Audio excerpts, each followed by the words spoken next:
I got into the TV business basically because I was headhunted. I'd had 25 years in the music business and then 7 years in radio.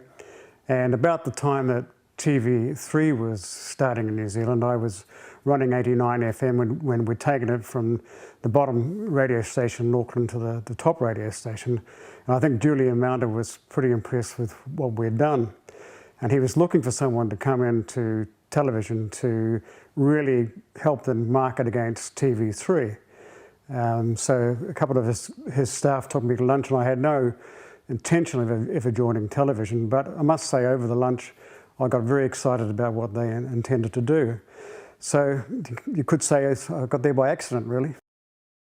I found it challenging and exciting because TV3 had just started in the marketplace, and Julian Mounter was the managing director of Television New Zealand, and Julian had one goal in mind, and being one of his frontline staff, that goal was, you know, take on TV3 in the marketplace and win, and we did. The strategy was really to define what TV1 was, define what TV2, or Channel 2 as we called it in those days, was, and to really make sure that their brands were quite clear. Television 1 was basically an older channel, 25 to 55 or more, news and information orientated, and very much orientated to English programming. Channel 2 was sheer entertainment, aimed at an 18 to 39-year-old audience, no news, and there to entertain. So we very squarely, with those two briefs, try and left no room in the middle for TV3 to move. I think we did that quite successfully. The biggest challenge for me in TVNZ, and I guess for Julian Mounter, was the culture of the place. It was, you know, came from a less commercial environment, although they had commercials on screen and they were very profitable and making good money for the government. They hadn't operated in a truly competitive commercial marketplace. So the mindset was sort of halfway between public service and halfway between commercial.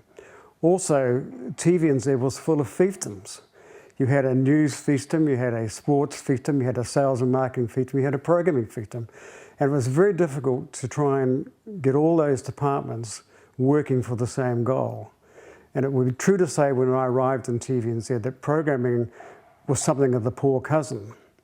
And programming shouldn't be the poor cousin. It's programming that drives the TV station.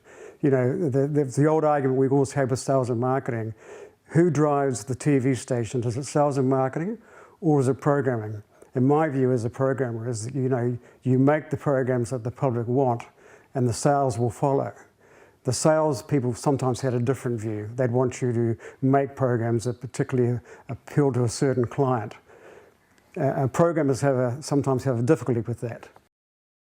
Well, the first program we got that was in that reality drama that was a hit for us was a program out of the States called Cops, which came out of Fox TV, and it was the LA cops being filmed live on their rounds and, you know, arresting drug dealers and stopping drunken drivers, etc. And that was very successful.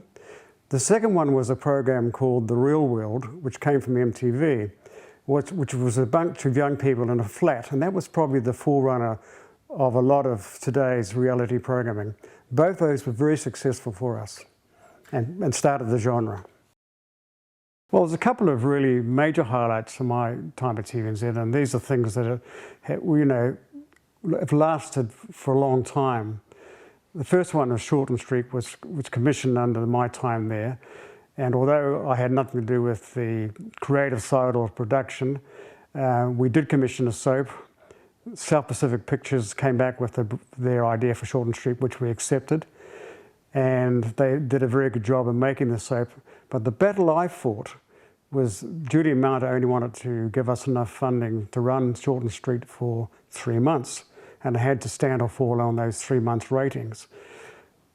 I convinced Julian that we should spend the money to let the show run for at least a year to give it a chance. So I'm pleased to say that was the contribution I made to Shorten Street.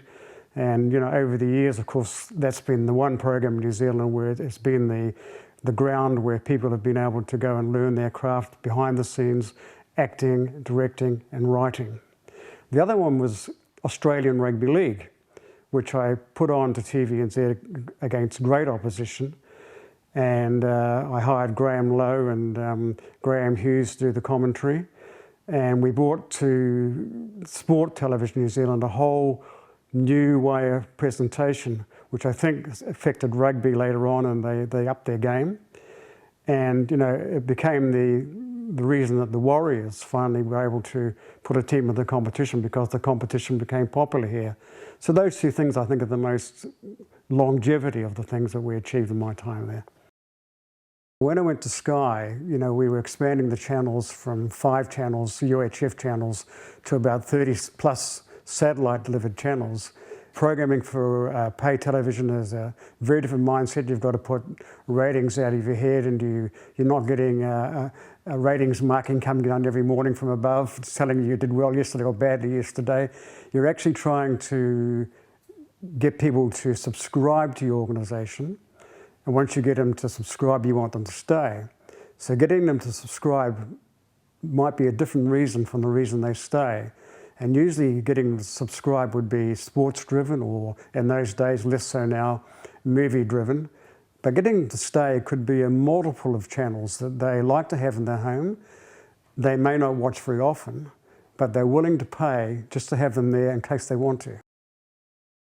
In my time at Sky, I think the thing I'm most proud of is actually getting Sky News up and running in New Zealand, because it was running in Australia and the UK, but we were very heavily in this country CNN orientated, and I thought that the Sky News from the UK and Australia had far more relevance to us in New Zealand, and managed to persuade everybody to bring that channel on board. And I think Sky News has been a very successful and important channel. What's the state of production today? Well, I think it's, for what I believe, it's very, very healthy. And because of the controversial reality television. What reality television has done for the New Zealand production industry is, for the first time in a long, long time, local programs are now commanding the early parts of prime time, the 7:30, 8:30 slots, and they're all, might be overseas formats, but they're all locally made. So the New Zealand production industry is going for, I think, go for a pretty good year. Now, can we compete overseas with making programs here? Well, my belief is we can and should be.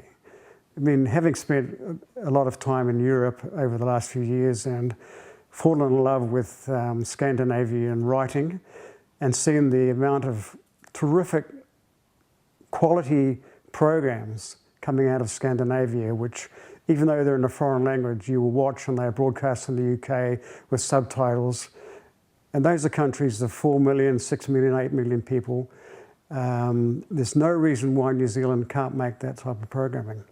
And also, as a reference point, I would look at Top of the Lake, which had a New Zealand director, was filmed in this country in Queenstown, probably a New Zealand, mostly New Zealand crew, I would think, and certainly had a lot of New Zealand actors on the cast.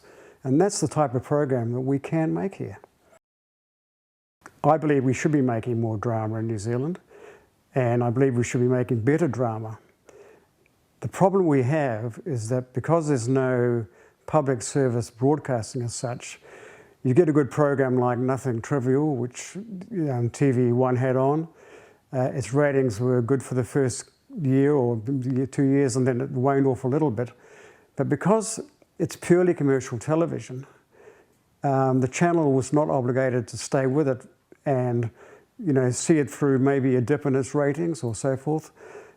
In another country where there's public service television, if they believed in the quality of that program, they would have stayed with it through that period, and they would have redrafted scripts or made some changes, and they would have resurrected, because it was a very good program. TV will eventually move to that sort of model where people don't pay for each program or have free to air, but they pay a subscription to join an organisation where you have the programs loaned to you. So I think the whole thing is in the very early stage of changing towards that model.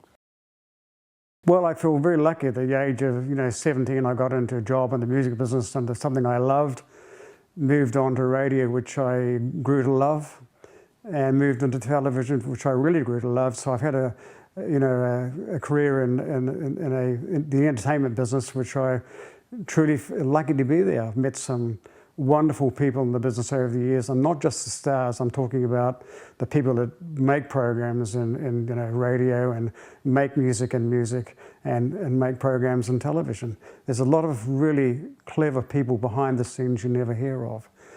I have a few regrets, and one of the main ones is being a bit of a soft spot for the underdog. I always wanted to move over to TV3 and take TVNZ on.